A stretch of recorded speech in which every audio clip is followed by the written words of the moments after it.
Hello everyone, আসসালামু আলাইকুম। This is me doctor Khadijatul cobra. আজকে আবারও নতুন একটি ভিডিও নিয়ে চলে এসেছি। যারাই আমাকে দেখছেন আমার ফেসবুক, ইউটিউব, টিকটক সব জায়গায় আমি স্বাস্থ্যবার্তামূলক ভিডিও দিই। অবশ্যই লাইক ও ফলো দিবেন। ইউটিউব চ্যানেলটিকে সাবস্ক্রাইব করতে মোটেও ভুলবেন না। আজ কথা বলবো ত্বকে এবং চুলে কোন সমস্যায় কোন সিরাম ইউজ করাটা বেটার। তবুও আপনারা অবশ্যই আপনার ত্বক এবং স্ক্যাল্প দেখিয়েই ডক্টরের সাথে কনসাল্ট করেই সিরাম ইউজ করবেন। সাধারণত দেখা যায় আমাদের অনেকের ওপেন পোর্সের সমস্যা থাকে, ব্রণ থেকেই এই পোর্সের সমস্যাগুলো হয় এবং এই ক্ষেত্রে কিন্তু নায়াসিনামাইড যে সিরাম আছে সেটি খুব ভালো কাজ করে। রাতের বেলা খুব অল্প পরিমাণে আপনি যদি আপনার ফেসে দিয়ে রেগুলার স্কিন কেয়ার রুটিনে অ্যাড করেন, সেক্ষেত্রে কিন্তু ওপেন পোর্সের সমস্যা অনেকাংশে কমিয়ে আনা সম্ভব। এবং এর সাথে সাথেই দেখা যায় যে যাদের ক্ষেত্রে পিগমেন্টেশনের সমস্যা থাকে, কালো ছোপ ছোপ দাগের সমস্যা, তারা কিন্তু আলফা আরবিউটিন সিরামটা ব্যবহার করতে পারেন। আলফা আরবিউটিন এই ত্বকের কালো ছোপ ছোপ দাগ দূর করার জন্য অনেক অনেক ভালো কাজ করে। যাদের চোখের নিচে পাফিনেস বা অনেকে দেখা যায় রাত জাগার কারণে ডার্ক সার্কেলের সমস্যা হয়ে যায়, তাদের ক্ষেত্রে কিন্তু ক্যাফেইন সলিউশন যে সিরাম রয়েছে সেটি খুব ভালো কাজ করে। এছাড়াও দেখা যায় যাদের ব্রণের সমস্যা রয়েছে তাদের ক্ষেত্রে কিন্তু রেটিনয়েড বা যেটা হচ্ছে আমাদের ভিটামিন এর যে অ্যাক্টিভ ফর্ম, সেটি কিন্তু খুব ভালো কাজ করে। এই রেটিনয়েডের অনেকগুলো ফর্ম রয়েছে, যেমন রেটিনয়েড, রেটিনাল, ট্রিটিনিয়ন। এটা কতটুকু পার্সেন্টেজে ইউজ করতে হবে সেটা অবশ্যই ডাক্তারের সাথে কথা বলে, আমাদের সাথে কথা বলে আপনাকে কনসাল্ট করে নিতে হবে। কেননা এটা যেমনটা উপকারী, ঠিক তেমনি যদি না জেনে আপনি অনিয়মিতভাবে ইউজ করতে থাকেন, সেক্ষেত্রে কিন্তু ত্বকের অনেক বড় ক্ষতিও হয়ে যেতে পারে। এছাড়া দেখা যায় যাদের ক্ষেত্রে এজিং সাইন চলে আসছে, আমরা চোখের পাশে যে ফাইন লাইন্সগুলো পড়ে যায়, যেগুলোকে আমরা ক্রাউস ফিট বলে থাকি, সেই এজিং সাইনগুলো দূর করার জন্য কিন্তু সিরাম রয়েছে। সেই সিরাম যদি ব্যবহার করেন সেক্ষেত্রে দেখা যায় যে ফাইন লাইন্সগুলো কমে আসে। এটাকে বটক্স ইন আ বটল বলা হয়।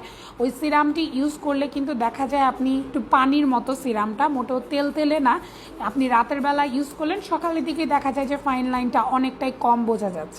এছাড়াই দেখা যায় যে যাদের চুল পড়ার সমস্যা থাকে তারা কিন্তু পেপটাইড সিরাম ইউজ করতে পারেন। এটা অবশ্যই স্ক্যাল্পে ইউজ করতে হবে। এক্ষেত্রে যেটা হয় যে নতুন করে চুল গজাতে কিন্তু সাহায্য করে। যারা চুল পড়ার ট্রিটমেন্ট নেন তার পাশাপাশি যদি এই সিরামও ইউজ করেন, সেক্ষেত্রে দেখা যায় চুল পড়ার সমস্যাটা ধীরে ধীরে কমতে থাকে এবং নতুন চুল গজাতে সাহায্য করে। স্পেশালি যারা প্ল্যাটিলেট রিচ প্লাজমা ট্রিটমেন্টটি নিয়ে থাকেন তাদের ক্ষেত্রে স্কিন কেয়ার রুটিনে কিন্তু বা হেয়ার কেয়ার রুটিনে এটা অ্যাড করা যায়। এছাড়াও আমাদের যে রয়েছে, দেখা যায় যে যারা ব্রাইটনেস চান, যে ত্বকের ব্রাইটনেসটাকে আনার জন্য, তারা কিন্তু আলফা আরবিউটিন সিরামের পাশাপাশি ভিটামিন সি সিরামটা ইউজ করতে পারেন। তবে এক্ষেত্রে একটা কথা রয়েছে, যাদের ক্ষেত্রে অ্যালার্জি কন্ডিশন থাকে, যাদের রক্তে আমাদের অ্যালার্জির যে ইমিউনোগ্লোবুলিন IgE এর মাত্রা বেশি থাকে, তাদের ক্ষেত্রে আমরা সাধারণত এই সিরামটি ইউজ করতে নিষেধ করে থাকি। তাই বারে বারে বলছি, আমি আজকের এই ভিডিওটি করছি আপনাদেরকে একটা ধারণা দেবার জন্য। তবে অবশ্যই কোনো সিরাম ব্যবহার করার আগে আমাদের সাথে বা যে কোনো ডক্টরের সাথে কনসাল্ট করেই কিন্তু ব্যবহার করবেন। কেননা এটি কত কনসেন্ট্রেশনে, কতটুকু, কখন, কিভাবে দিতে হবে এটা জানা না থাকলে তা কিন্তু ত্বকের জন্য অনেক বড় ক্ষতি বা আপনার জন্য অনেক বড় ক্ষতি ডেকে নিয়ে আসতে পারে। এছাড়া যাদের ব্রণের সমস্যা রয়েছে তারা কিন্তু স্যালিসাইলিক অ্যাসিড কন্টেইনিং যে সিরাম আছে সেটি কিন্তু ব্যবহার করতে পারেন। স্যালিসাইলিক অ্যাসিডযুক্ত সিরাম ব্যবহার করলে এটা যেটা হয় যে ব্রণটাকে প্রতিরোধ করে, ব্রণ হবার প্রবণতাটাকে কমিয়ে দেয় এবং ব্রণ থাকলে সেটিকেও সারতে অনেক অনেক বেশি হেল্প করে। ভিউয়ার্স, এতক্ষণ যারা ভিডিওটি দেখলেন, আশা করছি আমি আপনাদেরকে ওভারঅল একটা ভালো ধারণা দিতে পেরেছি। এবং আরেকটা কথা অ্যাড করতে চাই, সেটা হচ্ছে পেপটাইড সিরাম কিন্তু আমরা ফেসেও অ্যাপ্লাই করতে পারি। এই ক্ষেত্রেও এটা আমাদের ফেসটাকে অনেক হেলদি রাখবে, অ্যান্টি এজিংয়ের কাজ করবে, ঠিক যেমনটা আমি এটা স্ক্যাল্পে ব্যবহার করার জন্য বলেছিলাম।